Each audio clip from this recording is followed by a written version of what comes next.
Hello, আসসালামু আলাইকুম viewers. আশা করি সবাই ভালো আছেন। এখন আপনাদের সামনে নিয়ে আসছি বিসিএস প্রিলিমিনারি টেস্টের English language and literature syllabus নিয়ে আলোচনা। আজকে ইংলিশ ল্যাঙ্গুয়েজ নিয়ে আলোচনা হবে। তো শুরু করার আগে বলে রাখছি আমাদের চ্যানেলটি সাবস্ক্রাইব করে রাখবেন এবং অব অ আ পাশে থাকা বেল আইকনটি অবশ্যই চাপ দিয়ে রাখবেন। তো চলুন শুরু করা যাক। ইংলিশ ল্যাঙ্গুয়েজ অ্যান্ড লিটারেচার এটার মধ্যে আ ৩৫ মার্কস, যার মধ্যে গ্রামার অর্থাৎ ল্যাঙ্গুয়েজটা হচ্ছে ২০ মার্কস। তো এইখানে পার্টস অফ স্পিচ এর এই সেকশনটা সবচেয়ে বেশি গুরুত্বপূর্ণ। পার্টস অফ স্পিচ এর মধ্যে আছে নাউন এবং নাউনের ভিতরে আছে হচ্ছে অ্যাবস্ট্রাক্ট নাউন, অ্যাডজেক্টিভ নাউন এবং আ অ্যাডস আ অ্যাবস্ট্রাক্ট নাউনটা সবচেয়ে বেশি গুরুত্বপূর্ণ এবং অ্যাডজেক্ট থেকে নাউন, ভার্ব থেকে নাউন এই ট্রান্সফরমেশনটা গুরুত্বপূর্ণ। তারপরে আসতেছে ডিটারমিনার। আ ডিটারমিনার আছে। এইখানে আপনার আ কাউন্টেবল, আনকাউন্টেবল এগুলো একটু গুরুত্বপূর্ণ এবং আর্টিকেলটা গুরুত্বপূর্ণ। তারপর হচ্ছে জেন্ডার। জেন্ডারের ভিতরে নিত্যবাচক যেগুলা, এগুলো ফলো করতে হবে। নিত্যবাচক ফেমিনিন, ম্যাসকুলিন আর হচ্ছে কমন জেন্ডার। এগুলো একটু বেশি ফলো করতে হবে। আর হচ্ছে নাম্বার। নাম্বারের ভিতরে ফলো করতে হবে হচ্ছে ব্যতিক্রমগুলো যেগুলা, এগুলো ফলো করতে হবে। তারপরে আসতেছে প্রোনাউন। প্রোনাউনের ভিতরে রিলেটিভ প্রোনাউনটা সবচেয়ে বেশি আসে। এটা সবচেয়ে বেশি গুরুত্বপূর্ণ। ভার্ব থেকে 100% আসে প্রত্যেকটা পরীক্ষায়। তারপরে আসতেছে হচ্ছে আ ফিনিট ভার্ব, নন ফিনিট ভার্ব। ফিনিট ভার্বের ভিতরে ট্রানজিটিভ, ইনট্রানজিটিভ এটা। তারপর নন ফিনিট ভার্বের ভিতরে আছে infinitive, um participles, infinitive and gerunds. পার্টিসিপলটা সবচেয়ে বেশি গুরুত্বপূর্ণ। আর জিরান্ডটাও গুরুত্বপূর্ণ আছে। তারপরে আসতেছে লিঙ্কিং ভার্ব। লিঙ্কিং ভার্বের ভিতরে আছে আ প্রেজেন্ট, হ্যাঁ? লিঙ্কিং ভার্ব যেটা। তারপরে আসতেছে ফ্রেজাল ভার্ব, মডেলস এগুলো এত বেশিটা গুরুত্বপূর্ণ না।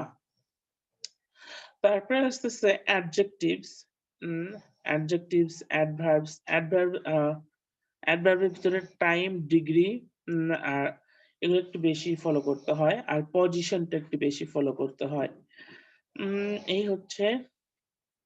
তারপরে হচ্ছে প্রিপোজিশন। প্রিপোজিশন এর মধ্যে সবচেয়ে বেশি কমন হচ্ছে at, in, to, for, with এগুলো থেকে বেশি কমন আসে।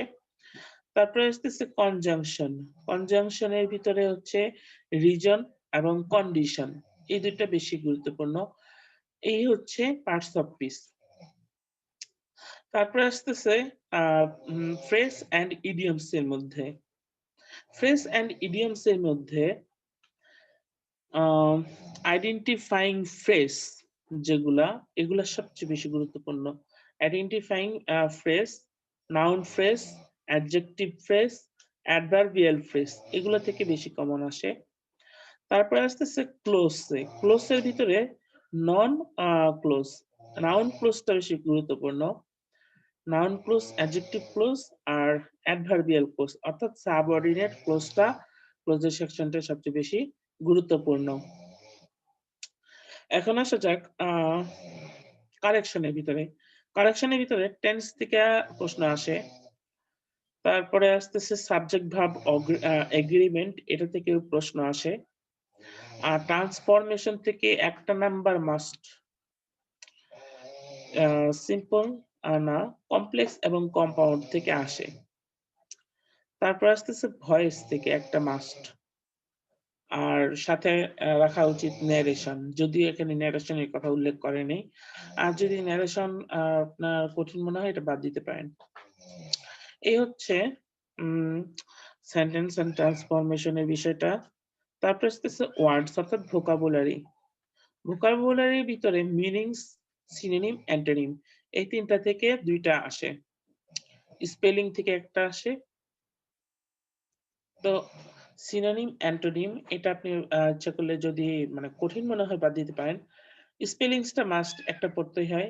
স্পেলিংস এর একটা লিস্ট আছে। সর্বোচ্চ মানে বিগত বছর প্রশ্নগুলো পড়লেও চলে। তো ওই আমার কাছে একটা লিস্ট আছে। ওইটার বাহিরে আসে না। তো এই হচ্ছে ওয়ার্ডস এর একটা লিস্ট আরকি। তারপরে আসতেছে কম্পোজিশনস। এখান থেকে ৪০ তম তে একটা প্রশ্ন আসছিল। এটা আসে না সচরাচর। যেহেতু সিলেবাস আছে সেজন্য এটা এখান থেকে একটা প্রশ্ন আসছিল। অর্থাৎ এটা ফালায় দেওয়ার মতো না।